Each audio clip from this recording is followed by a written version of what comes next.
любимому защитнику на 23 февраля? Своему любимому супругу я уже приобрела электробритву. И скоро подарю.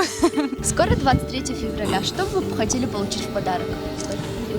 Внимание, наверное, все.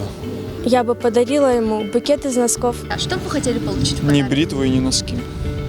А хотел бы получить PlayStation 4. А что бы вы подарили своему защитнику? Ну, я с подарком уже определилась, он чтит остинские традиции, поэтому я решила подарить ему футболку в остинском стиле.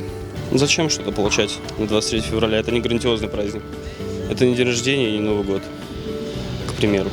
Ой, ну в первую очередь, конечно, поздравить их, поблагодарить за то, что у нас будут выходные дни благодаря ним.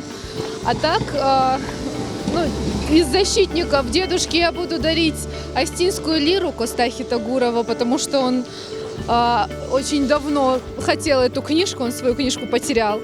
И папе книгу по остинским обычаям. Ну, что бы вы хотели получить? Путевку куда-нибудь далеко. Да. Не знаю. Филиппины. Доминикана.